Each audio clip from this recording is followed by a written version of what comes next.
Hai, salam Katolisitas. Hari ini kita akan mendengarkan bacaan Injil dan renungan Minggu Biasa ke-16. Dalam nama Bapa dan Putra dan Roh Kudus. Amin. Inilah Injil suci menurut Lukas. Dalam perjalanan ke Yerusalem, Yesus dan murid-muridnya tiba di sebuah kampung. Seorang wanita bernama Marta menerima dia di rumahnya. Wanita itu mempunyai seorang saudara bernama Maria.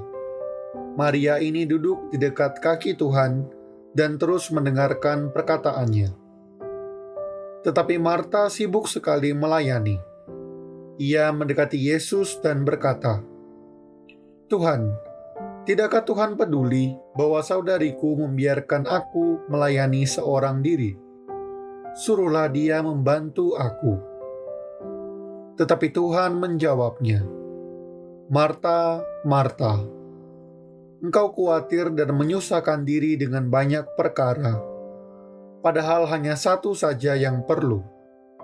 Maria telah memilih bagian yang terbaik, yang tidak akan diambil daripadanya."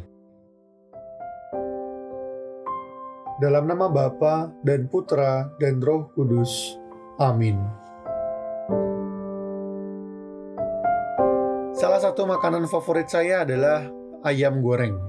Dan terutama yang saya rasa kita hampir semuanya sepakat, bagian terbaik dari ayam goreng adalah kulitnya. Sampai-sampai ketika makan ayam goreng, kulitnya disisihkan dulu supaya bisa dimakan belakangan. Save the best for last, katanya seperti itu. Selalu ada derajat kesempurnaan dalam semua hal yang ada di dunia ini. Bagi saya ayam goreng enak, tetapi kulit ayam goreng lebih enak. Dan hari ini Yesus ingin mengingatkan kita tentang bagian terbaik yang harus kita pilih dan miliki sebagai pengikutnya. Bapak Ibu teman-teman yang dikasihi Tuhan, rasanya perikop tentang Maria dan Marta ini menjadi salah satu perikop yang sering kita dengar. Namun mungkin kadangkala kita juga terjebak untuk melihat Maria dan Marta sebagai hal yang benar dan hal yang salah. Penginjil Lukas menceritakan bahwa Yesus dalam perjalanannya ke Yerusalem singgah ke suatu kampung dan Marta menerima Yesus di dalam rumahnya. Dalam budaya orang Yahudi zaman itu, tindakan melayani tamu seperti menyiapkan makanan, minuman, dan lainnya adalah hal yang sudah sepatutnya dilakukan oleh tuan rumah. Karenanya apa yang dilakukan Marta bukanlah hal yang aneh, dan tentu juga bukan sebuah hal yang akan Yesus tegur. Marta melakukan bagiannya sebagai tuan rumah untuk melayani sang guru yang berkenan datang untuk mengajar di rumahnya. Saat Marta melayani Yesus, Maria duduk di dekat kaki Yesus. Hal yang dilakukan Maria juga berhubungan erat dengan budaya orang Yahudi zaman itu. Maria tidak sedang duduk santai. Sebagai seorang murid, apa yang dilakukan Maria adalah hal yang umum dilakukan, yaitu untuk duduk di dekat kaki gurunya dan mendengarkan perkataan-perkataan gurunya. Dengan demikian, Maria juga telah melakukan pekerjaannya sebagai seorang murid.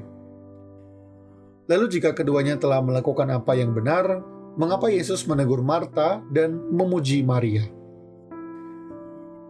Santa Teresia dari Kanak-kanak Yesus atau Santa Teresia Lisieux dalam autobiografinya menulis bahwa bukan tindakan melayani Marta yang dianggap salah oleh Yesus, tetapi yang Yesus tegur adalah kegelisahannya sebagai tuan rumah yang begitu bersemangat. Karena itu, jika kita membaca kembali perikop ini, kita bisa melihat bahwa Yesus menegur Marta karena ia sibuk sekali melayani, sehingga membuatnya khawatir dan gelisah. Dalam bahasa Inggris, kata sibuk sekali ini diterjemahkan sebagai distracted. Jika kita melihat akarnya dalam bahasa Yunani, kata yang dipakai adalah periespato, yang secara literal dapat diartikan ditarik atau diseret menjauh dari sesuatu. Jadi Yesus mau menegur Marta karena pekerjaan-pekerjaannya, pelayanan-pelayanannya telah menarik Marta dari sisi Yesus. Apa yang dikatakan Yesus kepada Marta ini rasanya juga sangat relevan dengan apa yang sering terjadi pada diri kita di zaman sekarang. Kita hidup di dunia yang aktif atau bahkan mungkin terlalu aktif. Sampai-sampai kita menjadi seperti Marta yang sangat sibuk, khawatir, dan gelisah. Sampai-sampai kita melupakan bahwa bagian terbaik yang tersedia bagi kita bukanlah hal-hal ini.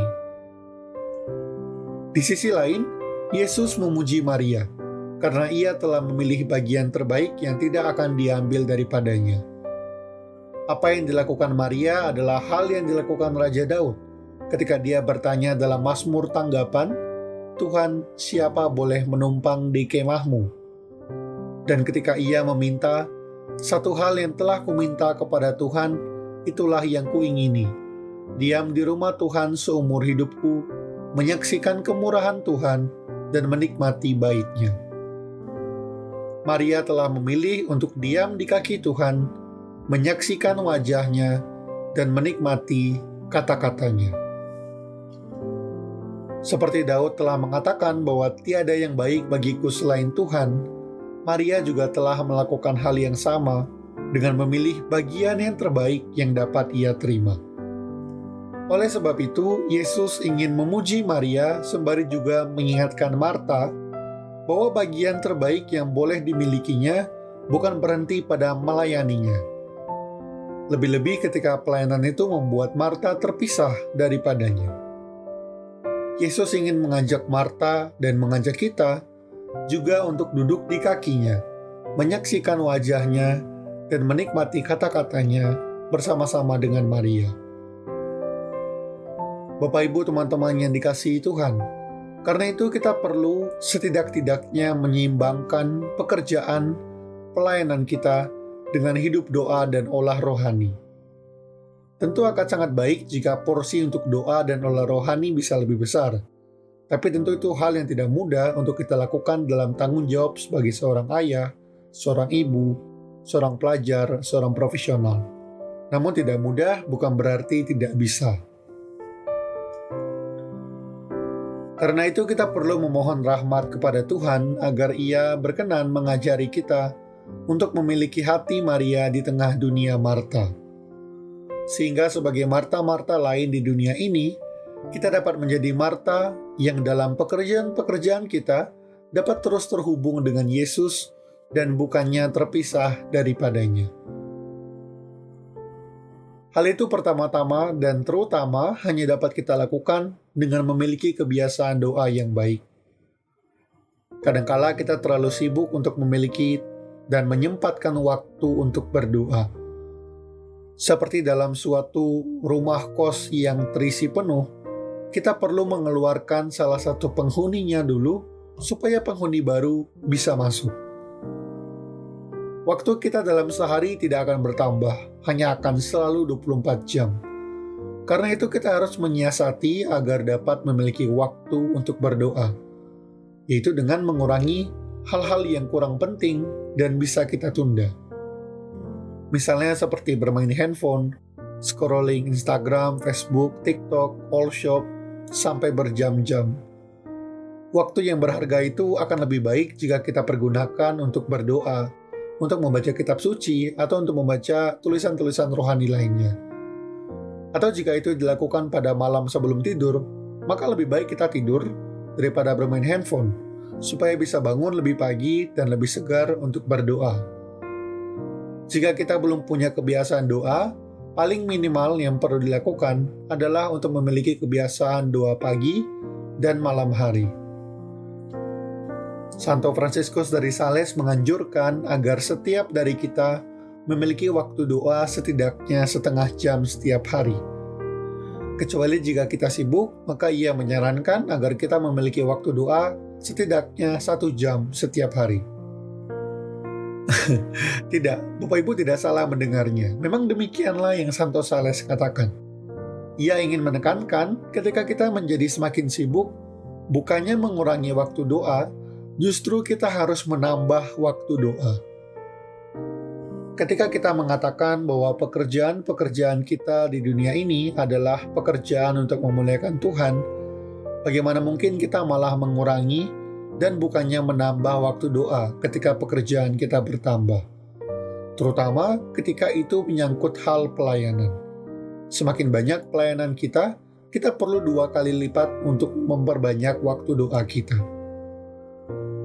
Santo Sales juga mengajarkan kita apa yang harus kita renungkan dalam doa pagi dan doa malam. Dalam doa pagi, Santo Sales mengajarkan kita pertama-tama untuk bersyukur kepada Tuhan, karena Ia telah menjaga kita sepanjang malam. Yang kedua, kita diajak untuk mengingat bahwa hari yang baru ini Allah berikan kepada kita supaya kita dapat kembali bekerja untuk kehidupan kekal kita. Dan kita diajak untuk memiliki niat yang teguh bahwa sepanjang hari ini kita akan bekerja untuk tujuan itu. Ketiga, kita diminta untuk menyadari bagaimana kita bisa melayani Tuhan sepanjang hari ini dan bagaimana juga kita dapat berakhir dengan menyedihkan hatinya. Kita harus membuat niat yang teguh untuk melayaninya dan menghindari hal-hal yang akan menyedihkan hatinya sepanjang hari ini. Dan yang keempat, kita menyadari bahwa tidak ada satu hal pun yang kita bisa lakukan sepanjang hari ini tanpa bantuan Tuhan. Santo Sales juga menganjurkan agar doa ini kita lakukan sebelum keluar dari kamar. Lalu pada malam hari, kita bersyukur kepada Tuhan karena Ia telah melindungi kita sepanjang hari. Yang kedua, kita mengingat dan memeriksa kembali hal yang telah kita lakukan sepanjang hari. Jika kita melakukan hal yang baik, maka berterima kasihlah kepada Tuhan karena Ialah yang telah memampukan kita melakukan itu. Namun jika kita melakukan hal yang jahat, kita perlu menyadari kelemahan dan keberdosaan kita di hadapan Allah dan memohon pengampunannya. Setelah itu kita mempersembahkan badan dan jiwa kita, gereja kita, komunitas kita, keluarga dan teman kita, musuh kita kepada Tuhan, agar Tuhan menjaga kita dan menjaga mereka dalam istirahat malam ini. Bapak Ibu teman-teman yang dikasihi Tuhan, doa-doa kecil sepanjang hari juga akan membuat kita terus terhubung dengan Tuhan dalam pekerjaan-pekerjaan kita. Selain doa makan, kita bisa berdoa di waktu-waktu yang telah menjadi kebiasaan saleh orang Katolik selama ini. Misalnya doa malaikat Tuhan di pukul 6 pagi, 12 siang, dan 6 sore. Waktu-waktu ini memang menjadi tradisi untuk berdoa Angelus, tapi tentu tidak mengikat. Karena itu, kita tetap bisa mendoakannya walaupun sudah lewat atau belum jamnya. Selain itu, juga ada doa jam 3 sore untuk mengenangkan wafat Yesus. Kebiasaan untuk mengatakan puji Tuhan dan syukur kepada Allah dalam merespon sesuatu juga akan membuat kita menyadari kehadiran Tuhan sepanjang hari. Hal lain yang bisa kita lakukan adalah dengan menaruh gambar atau patung Yesus, Bunda Maria, atau benda-benda rohani lain di meja kerja, wallpaper smartphone, wallpaper komputer, dashboard mobil, dan tempat-tempat yang akan sering kita lihat lainnya sepanjang hari, juga akan membuat kita selalu mengingat Tuhan, meskipun dalam kehidupan yang aktif bekerja. Bapak Ibu teman-teman yang dikasihi Tuhan, semoga kita selalu dapat terhubung dengan Tuhan dalam pekerjaan-pekerjaan kita dan selalu memilih bagian terbaik yang tidak akan diambil daripada kita, yaitu untuk diam di kaki Yesus, memandang wajahnya, dan menikmati perkataan-perkataannya seperti seorang yang kehausan. Karena dengan begitu, kita akan mendapat bagian yang paling sempurna dari pekerjaan kita sebagai pengikut Kristus, yaitu untuk tinggal bersamanya di surga mulia. Syukur kepada Allah.